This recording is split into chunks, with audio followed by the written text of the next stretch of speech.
Bonjour et bienvenue à tous. Si vous êtes nouveau sur la chaîne, n'oubliez pas de vous abonner. Et si vous avez une question, n'hésitez pas de la poser au niveau des commentaires. Dans la vidéo d'aujourd'hui, on va voir la dérive des continents. Introduction. En 1912, Alfred Wegener, astronome et climatologue allemand, émet sa théorie de la dérive des continents, qui a permis d'élaborer la théorie actuelle de la tectonique des plaques. في سنة 1912 ألفريد فيجنر عالم الأرصاد الفلكي الألماني قام بصياغة نظرية زحزحة القارات التي مكنت فيما بعد من صياغة النظرية الحالية تكتونية الصفائح. Question. Quelle est la théorie de la dérive des continents?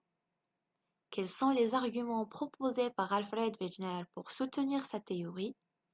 Et comment s'est déroulé le passage de la dérive des continents à la tectonique des plaques?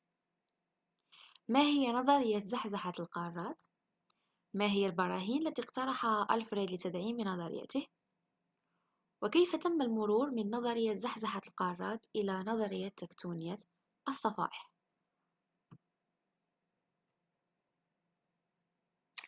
1. La théorie de la dérive des continents. Alfred Wegener émet l'hypothèse qu'il y a 250 millions d'années, les continents ont été réunis et constituent un supercontinent, la Pangée. Cette Pangée était entourée d'un unique océan appelé Pontalassa. يقول ألفريد فيجنر في نظريته أن القارات كانت متجمعة ومشكلة قارة واحدة قبل 250 مليون سنة. هذه القارات محاطة بمحيط واحد نسميه بونتالاسا. Ce mégacontinent s'est fracturé en donnant plusieurs continents mobiles qui sont éloignés au cours du temps. هذه القارة الوحيدة انقسمت وانفصلت وأعطتنا عدة قارات ابتعدت عن بعضها البعض مع مرور الزمن. 2. Les arguments en faveur de la dérive des continents. Alors Alfred Wegener s'est basé sur 3 arguments scientifiques pour appuyer la théorie de la dérive des continents. 1. L'argument morphologique. 2. L'argument géologique. 3. L'argument paléontologique. ثانيا البراهين المدعمة لنظرية زحزحة القارات. إذا قدم ألفريد فيجنر مجموعة من البراهين العلمية التي دعمت نظرية زحزحة القارات. أولا البرهان المورفولوجي، ثانيا البرهان الصخري، ثالثا البرهان المستحاثي. On va commencer avec l'argument morphologique ou bien géographique. Il existe une complémentarité des formes des côtes de l'Afrique et de l'Amérique du Sud. Il y a plusieurs millions d'années, ces deux continents étaient accolés. هنالك تطابق هندسي بين الساحل الغربي لإفريقيا والساحل الشرقي لأمريكا الجنوبية. قبل ملايين السنين كانت هذه القارتين ملتحمتين تشكلان قارة واحدة. 2. Argument géologique. Des roches âgées de plus de 2 milliards d'années et organisées en boucliers peuvent être assemblées en chaînes continuées si on rapproche l'Afrique de l'Amérique du Sud. ثانياً البرهان الجيولوجي. صخور قديمة يقدر عمرها بأكثر من ملياري سنة منظمة على شكل سلاسل جبلية قديمة موجودة على كل من قارة إفريقيا وقارة أمريكا الجنوبية، تكملان بعضهما البعض عند تقريب القارتين، مشكلتان سلاسل جبلية أو عفوا سلسلة جبلية واحدة.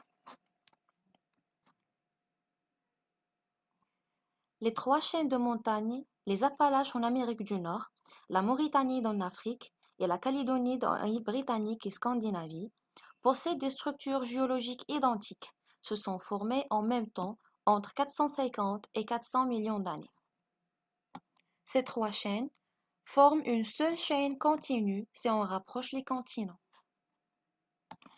كمثال آخر على المثال أو على البرهان الجيولوجي، لدينا 3 سلاسل جبلية متواجدة بكل من أمريكا الشمالية، إفريقيا، ثم جزر بريطانيا واسكندنافيا.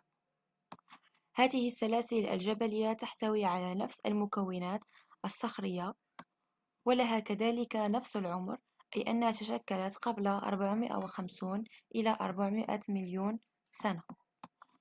هذه السلاسل الجبلية الثلاث تشكل سلسلة جبلية واحدة عند تقريب القارات، كما نلاحظ على هذه الخريطة التي تبين كيف كانت القارات قبل 340 مليون سنة. 3. Arguments paléontologiques. Des fossiles d'animaux et de végétaux datant de 240 à 260 millions d'années sont retrouvés sur des continents actuellement séparés par des océans. ثالثا، البرهان المستحاثي. بعض مستحاثات الحيوانات والنباتات التي يقدر عمرها بما بين 240 إلى 260 مليون سنة وجدت على قارات تصل بينها الآن محيطات. Cette répartition des fossiles ne peut s'expliquer que par une réunion dans le passé des masses continentales.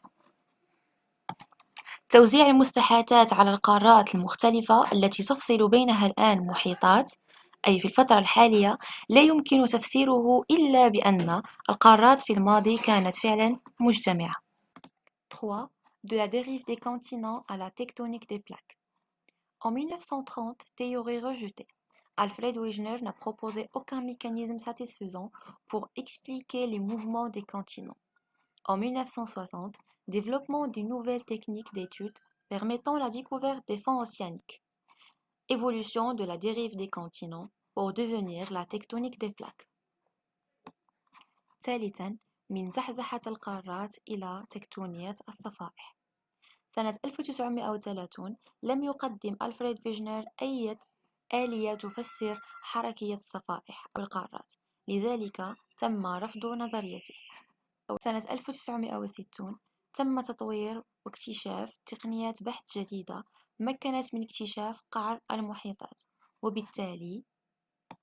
وبالتالي تطورت نظرية زحزحة القارات لتصبح نظرية تكتونية الصفائح. Merci à vous et à la prochaine vidéo, Inch'Allah.